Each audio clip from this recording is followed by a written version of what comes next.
Still got the John Lennon Memorial. This is what I think is absolutely romantic and beautiful. Look at this.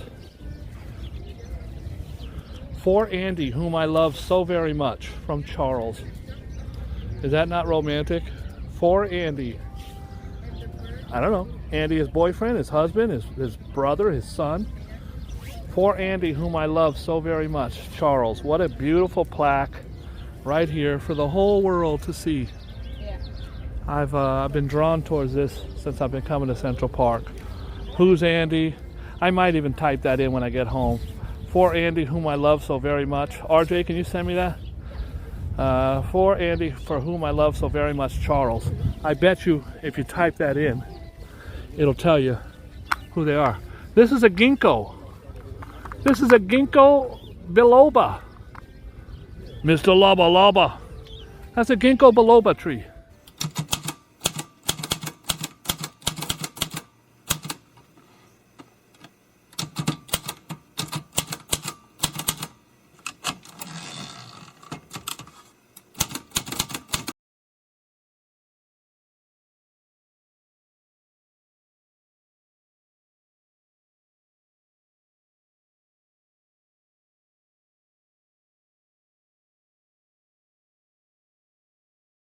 Wow, guys, it turns out that this is a memorial for Andy Warhol from his dear friend Charles Lisenby. Friendship with Andy Warhol. Charles met Andy Warhol at a party thrown by Bill Cecil in the mid-1950s in New York. At the party, Andy was sitting alone in the corner, not socializing with anyone, so Charles approached him to help him meet people. The two began conversing and ended up leaving the party at the same time. That particular night, it was raining, so Charles and Andy stood under the awning of a taxidermy shop where Charles pointed out that he liked the stuffed peacock in the window. The next day, the peacock was delivered to Charles' door, and their great friendship began. The two became nearly inseparable and met every Sunday to do figure drawings and studies, which influenced both artists greatly as they matured in their respective careers. Warhol created an entire gallery exhibit of the drawings and that he had done with Charles. Although Charles' work had him traveling between the East and the West Coast, he and Andy kept in contact with regular phone calls. In 1956, Charles and Andy took a month-long trip around the world, which greatly influenced both their work and their directly inspired Warhol's Golden Shoes. Charles came up with the title to Warhol's book, 25 Cats Named Sam and One Blue Pussy. And both artists frequently exchanged art and ideas into the 60s. As Warhol began his famous pop art movement, the two began to separate in their friendship as Charles did not wish to be a part of it. Lindsay was in favor of much more realistic art and decided that Warhol's famous The Factory was not his scene.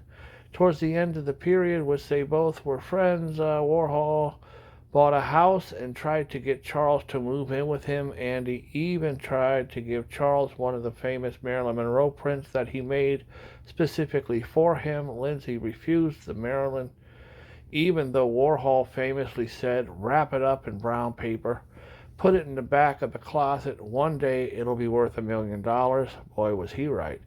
As Warhol gained more fame, he recognized the pop art movement that he was creating and the incredible fame he would achieve. Andy asked Charles to join him in the movement and became a famous pop artist as well. But Charles declined. I had absolutely no idea who this plaque was for and what it was about. It just said, "To Andy, for whom I love so much, from Charles." And I always thought it was just beautiful and romantic. I had no idea it had anything to do with Andy Warhol, but I think it's just a beautiful sentiment and a wonderful plaque. And if you're in New York City and you get a chance to check it out, it's just right down from the Bow Bridge. You can't miss it. It's stunning and beautiful, and I just am shocked that it had anything to do with Andy Warhol. is just a beautiful plaque that I had walked by and wondered about for a very long time. Guys, there is beauty all around us. You sometimes have to do your research. Here I am walking past this thing a million times, always thought it was beautiful, always thought it was romantic and lovely, and never had any idea at all that it had anything to do with the great Andy Warhol. Stop by Central Park. There are a million treasures in there that you're going to appreciate and enjoy. Please be kind and loving to each other. Until we talk again, God bless you. Love that building. Love that building. I'm going to take you to the Dakota. It's where John Lennon and Yoko lived. Madonna lived there. Unfortunately, that's where he was murdered. That's where John Lennon was murdered. Here's some Canada geese. They're just chilling. Every year, a couple that live right here will have 2 or 3 babies. So don't be surprised in the next month or so.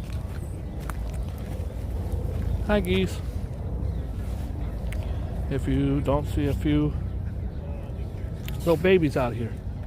I'll be doing a lot more birding. Do a lot more birding.